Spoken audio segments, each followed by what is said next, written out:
दोस्तों और साथियों, एक 35 साल की बेहद खूबसूरत महिला जिसका नाम प्रतिभा होता है, वह अपने घर में कामकाज कर रही होती है। और जैसे ही दोपहर के 2 बजते हैं तो उसके दोनों बच्चे घर पर स्कूल से लौट आते हैं।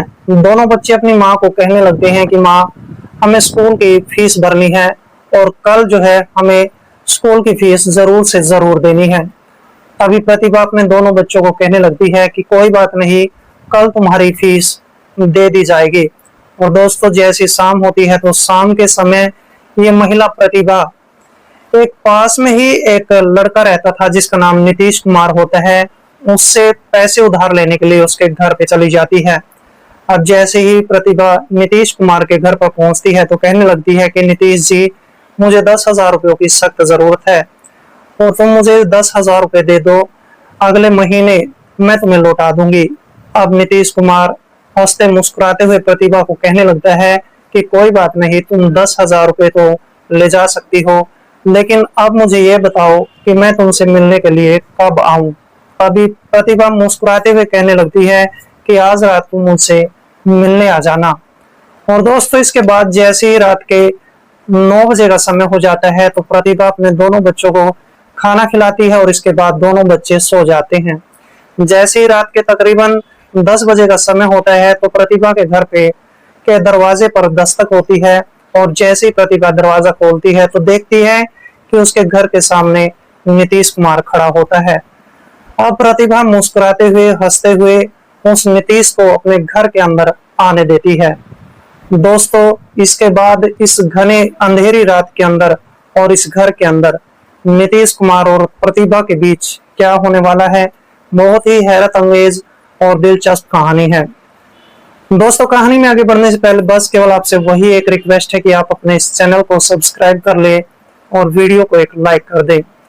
दोस्तों, आप जहां कहीं से भी हमारे वीडियोस को देखते हैं, आप अपना प्यारा सा नाम और सिटी का नाम कमेंट बॉक्स में जरूर लिखें ताकि दोस्तों आने वाली वीडियोस में मैं आपका नाम ले सकूं। नमस्कार दोस्तों, मैं कुलदीप राणा। आज की हमारी सच्ची घटना की शुरुआत होती है मध्य प्रदेश से। मध्य प्रदेश के खंडवा जिले में रहने वाली 35 साल की बेहद खूबसूरत महिला जिसका नाम प्रतिभा होता है, उसके अपने 2 बच्चे भी होते हैं। दोस्तों, प्रतिभा का जो पति होता है मित्र सिंह, वो फौज में नौकरी किया करता था। और 2 दिन का समय गुजर जाने के बाद फौजी मित्र सिंह को 1 महीने की छुट्टी मिल जाती है और 1 महीने की छुट्टी गुजारने के लिए फौजी मित्र सिंह अपने घर पर आ जाता है।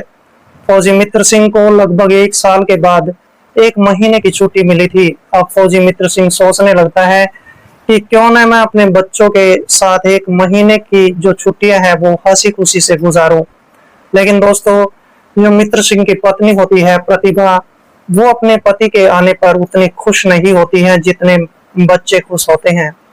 और दोस्तों, जैसी शाम हो जाती है तो शाम के समय मित्र सिंह अपने दोनों बच्चों को लेकर और साथ में अपनी पत्नी प्रतिभा को लेकर पास के ही एक शहर में चला जाता है। और शहर में जाने के बाद दोनों बच्चों को अच्छी अच्छी चीजें खिलाता है, पत्नी को भी खाना खिलाता है और खुद भी खाना खाता है। दोस्तों, इसके बाद जो फौजी मित्र सिंह होता है अपनी पत्नी के लिए अच्छे अच्छे गहने भी खरीदता है और कई जोड़ी कपड़े की खरीद कर देता है। लेकिन उस समय भी उसकी पत्नी प्रतिभा इतनी खुश नहीं होती है। दोस्तों, इसके बाद फौजी मित्र सिंह अपने दोनों बच्चों के लिए अच्छे अच्छे खिलौने खरीदता है और अच्छे अच्छे उनके लिए कपड़े खरीदता है। और ये सब खरीदने के बाद दोस्तों, जैसे ही शाम के 7 बजे का समय हो जाता है तो फौजी मित्र सिंह अपने पूरे परिवार के साथ अपने घर पर लौट आता है। लेकिन फौजी मित्र सिंह अपनी पत्नी प्रतिभा को पूछने लगता है कि क्या बात प्रतिभा, तुम आज खुश नहीं हो?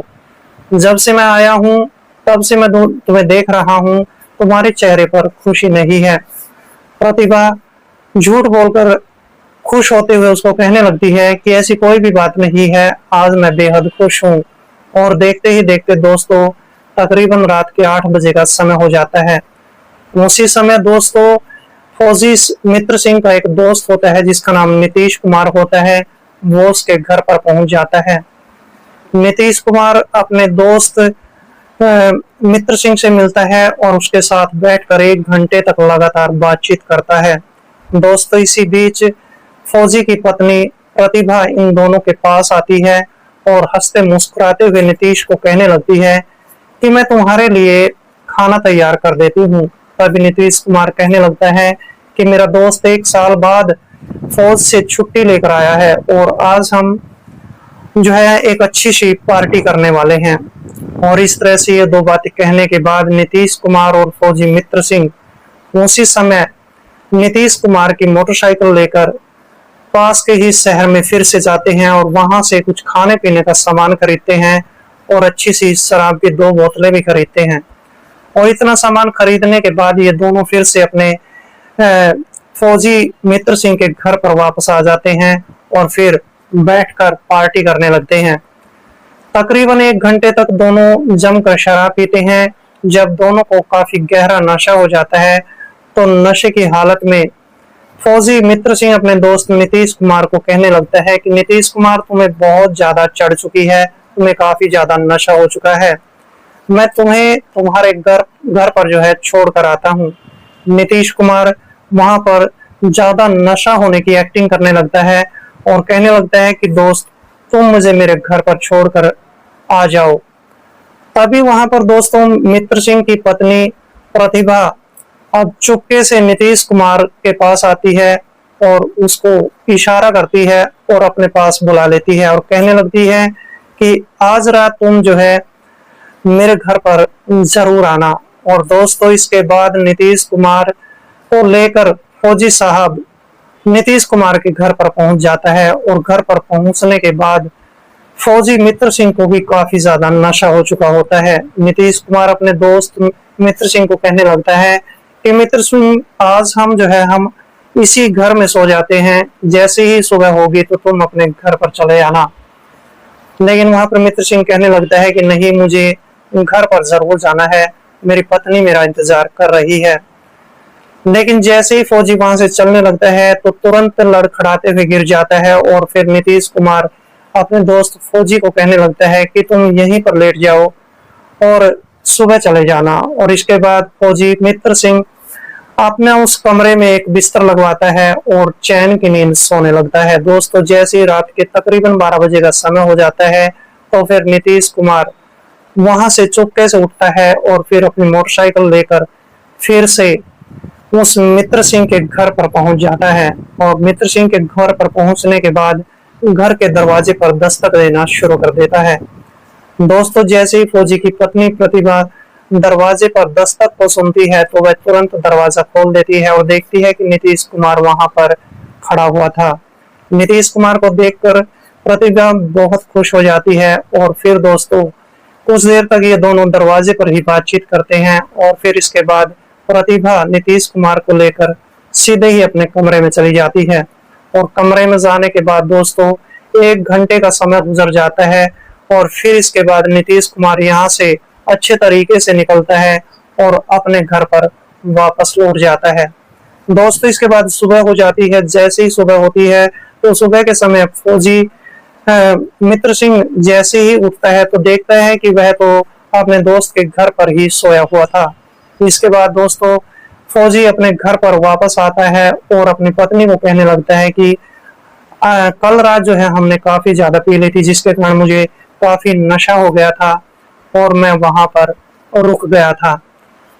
दोस्तों इसके बाद प्रतिभा अपने पति मित्र सिंह फौजी को कहने लगती है कि कोई बात नहीं, वो भी तो तुम्हारा ही घर है।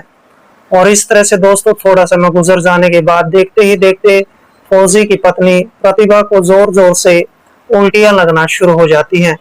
उल्टियां इतनी लगती हैं कि रुकने का नाम नहीं लेती है। अब फौजी अपनी पत्नी को लेकर नजदीकी हॉस्पिटल में चला जाता है और हॉस्पिटल में जाकर अपनी पत्नी का चेकअप करवाने लगता है। दोस्तों जैसे ही डॉक्टर चेकअप करते हैं तो चेकअप करने के बाद फौजी के पास आते हैं और कहने लगते हैं कि फौजी साहब तुम्हारी पत्नी जो है 2 महीने की प्रेग्नेंट है। अब इसके बाद फौजी जैसे ही डॉक्टर की बात को सुनता है तो दंग रह जाता है, विचलित हो जाता है, परेशान हो जाता है। लेकिन वह डॉक्टर के सामने अपनी पत्नी को कुछ भी नहीं कहता है। फौजी साहब इसके बाद थोड़ी सी दवाइयां लेता है और दवाइयां लेने के बाद अपनी पत्नी प्रतिभा को लेकर अपने घर पर वापस लौट आता है। घर पर लौटने के बाद भी वह प्रतिभा को कुछ भी नहीं कहता है। वह चुपचाप शांत तरीके से अपने घर पर बैठ जाता है और जैसे ही बच्चे खेल कूद कर फिर से घर पर वापस आते हैं तो अपने दोनों बच्चों को लेकर फौजी साहब घर से बाहर चले जाते हैं और बाहर ले जाने के बाद बच्चों को कुछ चीजें खिलाते हैं और चीजें खिलाने के बाद बच्चों से पूछने लगते हैं कि बेटा, मेरी गैर हाजिरी में तुम्हारे घर पर सबसे ज्यादा कौन व्यक्ति आया करता था। अब बच्चे हंसते मुस्कुराते हुए कहने लगते हैं कि पिताजी, तुम्हारी गैर हाजिरी में तो नीतीश अंकल ही हमारे घर पर ज्यादातर आया करते थे। और इस तरह से फौजी मित्र सिंह उसी समय तुरंत सारी बातें समझ जाता है। फौजी सोचने लगता है कि बच्चे कभी भी झूठ नहीं बोलते हैं। और दोस्तों, इसी तरह से उसी दौरान फौजी साहब अपना मोबाइल फोन निकालता है और अपने दोस्त नीतीश कुमार के पास फोन कॉल करता है। कहने लगता है कि आज दोस्त, हम घर पर फिर से पार्टी करने वाले हैं। नीतीश कुमार जैसे ही पार्टी की बात सुनता है तो बेहद खुश हो जाता है। कहने लगता है कि कोई बात नहीं दोस्त, मैं शाम को 8 बजे तुम्हारे घर पर आता हूँ। और दोस्तों, इस तरह से सारा दिन गुजर जाता है। जैसे ही रात के 8 बजते हैं तो नीतीश कुमार अपनी मोटरसाइकिल लेकर फौजी मित्र सिंह के घर पर पहुंच जाता है। और इसके बाद दोस्तों, दोनों ही दोस्त फिर से शराब पीना शुरू कर देते हैं। शराब पीते पीते जब दोनों को काफी गहरा नशा हो जाता है तो नशे की हालत में फिर फौजी अपने दोस्त नीतीश कुमार को कहने लगता है कि नीतीश कुमार, तुम तो मेरे घर पर आते जाते रहते हो, तुमने मेरी पत्नी का बहुत ख्याल रखा। और दोस्तों, इसके बाद ये 2-4 बातें कहकर फौजी साहब उसी समय अपनी एक लाइसेंसी रिवॉल्वर निकाल कर लाता है और देखते ही देखते अपने दोस्त को 2 गोलियां दाग देता है। जैसी गोलियां मारी जाती है तो इसके बाद फौजी अपनी पत्नी प्रतिभा के पास जाता है और प्रतिभा से पूछने लगता है कि मुझे सच सच बताओ, तुम्हारे पेट में किसका बच्चा है। अब प्रतिभा अपने पति के हाथ में जैसे ही पिस्टल देखती है तो घबरा जाती है और डर के मारे कहने लगती है कि ये बच्चा नीतीश कुमार का है। और इस तरह से अब जो फौजी साहब का जो शक होता है वो बिल्कुल जायज होता है। और देखते ही देखते फौजी बिना कुछ सोचे बिना समझे अपनी पत्नी को 2 गोलियां मार देता है, जिससे फौजी की पत्नी मौके पर ही दम तोड़ देती है। जैसी गोलियां चलाई जाती है तो गोलियों की आवाज को सुनकर पड़ोसी भी फौजी के घर की तरफ दौड़ते हैं और दौड़कर जैसे वो घर पर आते हैं तो देखते हैं कि फौजी के हाथ में रिवॉल्वर थी और 2 लाशें वहां पर पड़ी थी, जिनमें से एक फौजी की पत्नी थी, दूसरे उसके दोस्त नीतीश कुमार की लाश थी। और अब इसके बाद जो पड़ोसी जन होते हैं वो नजदीकी पुलिस स्टेशन में फोन कॉल करते हैं और लगभग 15 से 20 मिनट का समय गुजर जाने के बाद पुलिस जैसे ही फौजी साहब के घर पर पहुंचती है तो देखती है कि 2 लाशें घर में पड़ी हुई थी। अब दोनों की लाशों को बरामद कर लिया जाता है और उनको पोस्टमार्टम के लिए भेज दिया जाता है। वहां पर फौजी साहब मित्र सिंह को भी गिरफ्तार कर लिया जाता है और गिरफ्तार करने के बाद उसको पुलिस थाने में लाया जाता है। दोस्तों, वहां पर जब फौजी साहब से पूछा जाता है कि तुमने तुम्हारे दोस्त को गोली क्यों मारी है, तुमने अपनी पत्नी को भी गोली क्यों मारी है, तभी फौजी साहब कहने लगता है कि मेरी पत्नी ने वो कदम उठाया था जो उसे नहीं उठाना चाहिए था। मेरी पत्नी ने मेरे दोस्त के साथ ही मेरी गैर हाजिरी में नाजायज संबंध बनाए थे, जिनके चलते मेरी पत्नी प्रेग्नेंट हो जाती है और मुझे पता तक नहीं चलता है, इसलिए मैंने दोनों को गोली मार दी है।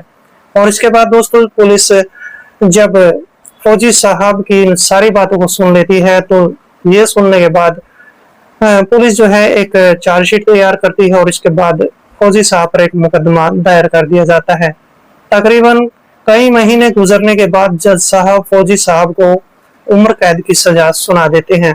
और दोस्तों, इस तरह से फौजी की पत्नी प्रतिभा ने गलत कदम उठाकर, सिर्फ एक गलत कदम उठाकर अपने पूरे परिवार को बिल्कुल बर्बाद कर दिया था, खत्म कर दिया था। दोस्तों, इस पूरी कहानी के बारे में जो आपके कमेंट बॉक्स बनते हैं, कमेंट बॉक्स में जरूर लिखें। तो मिलते हैं दोस्तों किसी ऐसी दमदार कहानी के साथ, तब तक के लिए दोस्तों जय हिंद, वंदे मातरम।